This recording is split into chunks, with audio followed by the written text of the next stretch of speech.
Hey everybody, King Matt here and welcome to the channel. In this video we're going to take a look at some more of the new box sets from Warlord Games. So these box sets were kindly sent to me by Warlord Games to sort of have a look at, and I thought I'd do a video for you guys on the channel. So we've already had a look at the ACW Regiment box set. We're going to be taking a look at the Charging box set now.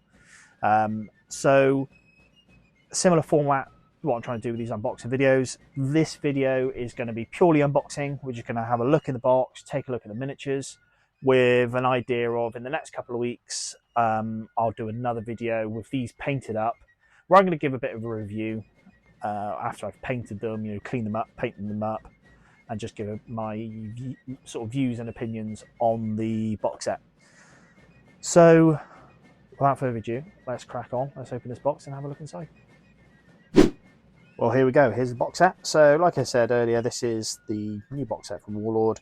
It is an infantry regiment in charging poses. Box set can kind of depict here that sort of pose with the rifled musket out in front, bayonet fixed, ready to give them the cold steel. So, like I said last time, the artwork looks really nice on this. Artwork is Union infantry. We'll get into that. It's a bit of a running theme with these Warlord Games box sets. They tend to be, they look very sort of angled towards a certain side, even though they do say they are in fact for both sides. So to start with, we've got 24 miniatures in the box. Some nice little artwork on the side there, on the back. These are obviously clearly painted up as Union, shows exactly what we get in the box.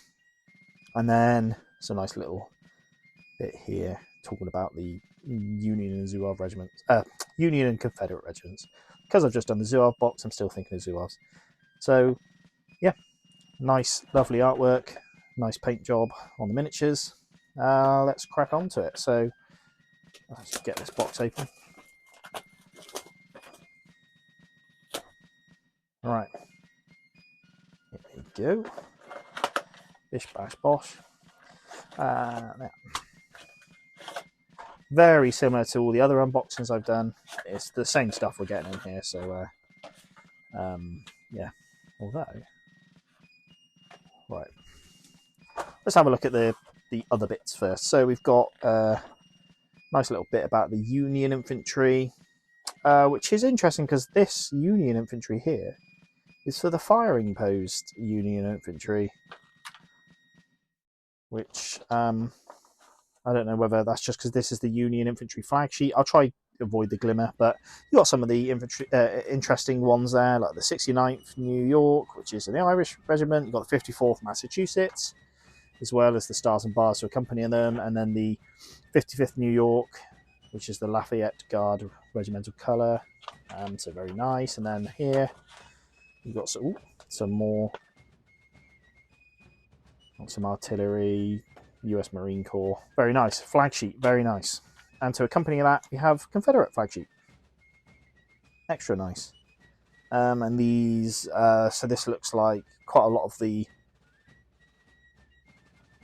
I was going to say Texas Brigade, but no, there's a few Texas regiments there, as well as some Virginians, as well as some state flags. A little bit about the Confederate infantry, which is nice. It is nice to have. And then even more flags. Here you go. Well, that's nice. That's a handy flag to have. A Robert E. Lee HQ flag. That's actually something I was looking for myself. So, yeah, some nice stuff there. Nice flags. I definitely would use these. They're on like a shiny, glossy paper, but there's no reason why you can't use them. Here we go. The Sarissa Precision Snake Rail Fence. Like I said before, it's a small little bit of fence, but if you're racking up quite a few of these boxes, you're going to have a nice size collection of snake rail fence that you can use for your table. And then last but not least, I say out of these little bits anyway, the Warlord bases. So these are 40mm squares plus some 20mm squares, 20 by 40, 20 by 40. I don't know what that is, 20 by 80. So if you were basing them 4 to a base on 40mm, you've got more than enough here, more than enough bases. So I actually use my own sort of MDF bases, so yeah, I won't be using these, but they are very handy to have and nice, you've got everything you need. You've got your flags, your bases, your miniatures, you've got everything you need, which is great. So, right, now on to the important bit. here is the infantry. So we'll do the infantry first. Something I've actually, we'll find out who packed this in a sec, but let's have a look here. Sorry if I miss anything as well, but this is late at night. I work a full-time job. I have a very full-on daughter, and in my spare time, in my downtime, I decide to do videos for YouTube. So I'm going to apologise for anything I miss. But like I said in the last few videos, or the last Zuar video, sorry, these guys come fully sculpted together, unlike the advancing posed infantry, which you had to glue the arms on, which I've said before was incredibly fiddly. Oh, he's gone. These are nice that they're, you know, ready to go. So I don't have to fiddle around gluing, having horrible little gaps, which I've got to try fill with filler or something like that. These are ready to go. And they've got these lovely sculpted backpacks. I'm going to try to do a better job of showing off these miniatures right now, or talking at least about the features. So these are, again, these are meant to be sort of universal across the Confederates and the Union. Admittedly, the box set shows their Union, and they've painted them up as Union. They are in sort of the frock coats, which Union tended to favour. So, you know, I think Warlord are trying to be a bit universal with these box sets. However, they are kind of leaning towards a certain side. But, I mean, if you're like me who enjoys miniatures and just wants to have lots of lovely miniatures on the table, I'm sure you'd have no problem about painting up some Confederates in frock coats. You know, what they were about. So yeah, right, I'm going to just realise I'm just showing off all these individuals, and there's probably no point. I didn't actually look for duplicates. I've said before, what I've noticed on other boxes, you will have duplicate sculpts in there, so you won't have, say, 24 individual miniatures. There'll be, you know, maybe 12 with a few duplicates. So keep an eye out for any in this video. Go back and have a look. I'll try and have a look when we put them on the little turning thing, my little spinny disc. We can have a look then. So I've got to say thank you, Maria, for packing, and for packing this one as well. Nice one. Thanking you. We're going to take now a look at the HQ. And here we go. We got these are little decals. I'll get them out and we'll show you. These are sort of decals you can put on your miniatures if you'd like to. They tend to sit on top of the kepis, sort of like infantry badges, which are very nice. So not something I've ever done on my miniatures, to be honest, but now I've got a few of these sheets, I might give it a go. Who knows? Who knows? But I've got a few ideas of what I want to do with these sculpts, or these regiments I'm getting. So which I'm planning on painting them as the Union, so you know, I'll probably put them to use. So we've got in this box here, so these two boxes divided into 12 miniatures per box. We have a casualty. Now this is something I've had before from Warlord Games. Oh, we've got a really bad casualty. Oh no. Right, we'll get to that in a sec. Something I have seen from Warlord Games before on my other box set. One of my chaps was missing an arm. I emailed them. They sent out another miniature. Right. So let's cross that. Just forget him in a sec. Let's have a look at this. So some more nice charging poses. I won't show off all the charging poses. They're probably all the same. Again, when I put them on the little turn plate, you can have a look there. Right, so here's one standard bearer. Nice. He's in a blanket roll. Frock coat. Very nice. Here's a drummer pose. This is an old man drummer who's got a beard, rather than a sort of a young boy, which often beat the drum in the regiments. Little drummer boy. Here is a sergeant who's missing his gun, but that's because that's something you glue on, which I have here.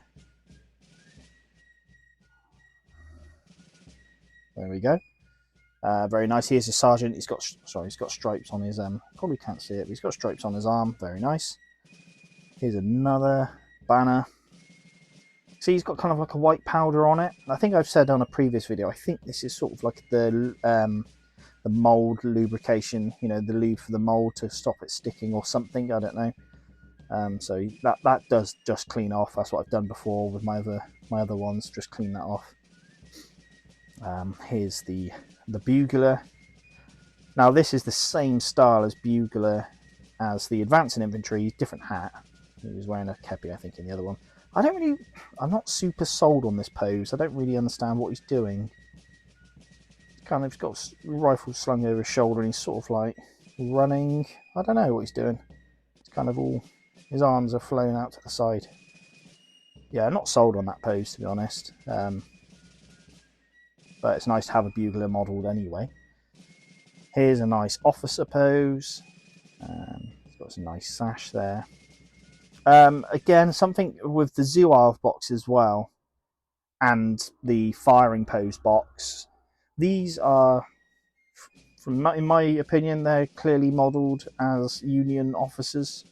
They've got the shoulder bars. Now, you could shave the shoulder bars off and pass it as a Confederate officer, which is probably what Warlord were thinking. You know, you've got the Union officer here. If you want to make him a Confederate, just chop the shoulder bars off. Or like I said in the previous video, if you go in early war, like First Manassas or something, you might have some Confederate officers in their old US uniform.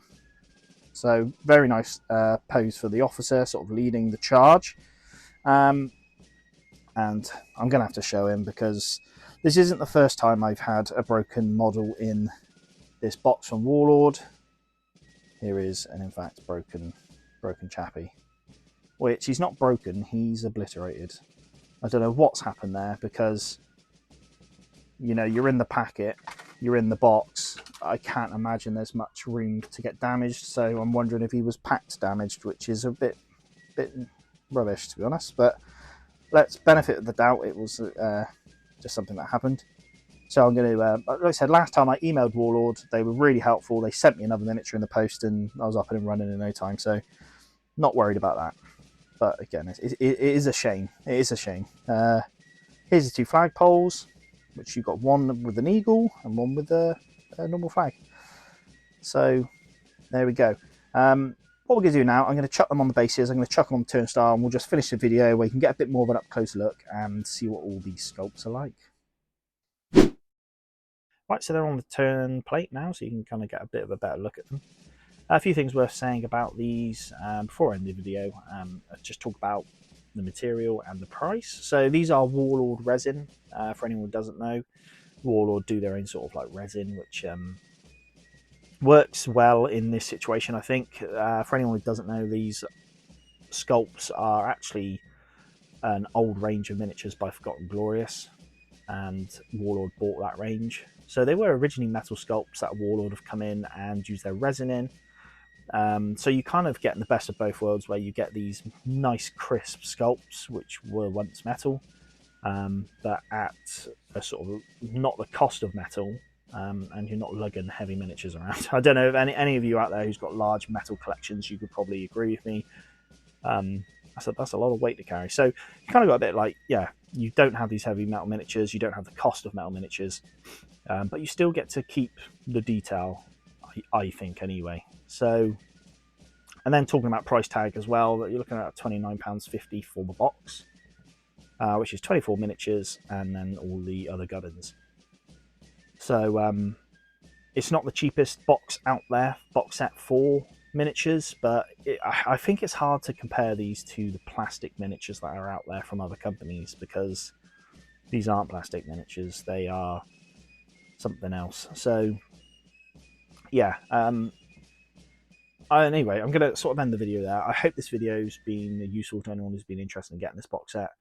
Like I said, I'm not going too much into about my opinions on the miniatures. What I'm going to do, I'm going to save that for the next video where I can paint them up. Once I've painted them, I'm going to talk about them a bit. You know, for example, at the moment, I might have an opinion on them, and then once I've painted them up, and you know, I might have changed my mind. So I'm going to hold fire on any sort of views and opinions, and I'll wait for once I've painted them up. So for now, just this unboxing. Again, hope this has been useful. And as I end the video, I'm just going to do a shout out to any channel members. I've actually got one channel member at the moment called Thiramar. Thank you very much, Thiramar, for supporting the channel. For anyone who doesn't know, the channel has recently opened up memberships. Now, this isn't something I'm really promoting because it's just something to sit there in the background. But if you ever feel like you want to support the channel, that option's there, so feel free to check it out. If not, the best way to support this channel is just sort of liking and watching my videos. So I really appreciate it. And yeah, we've got a few videos coming up in the future. So as always, guys, keep an eye out for those videos in the future. Thank you very much.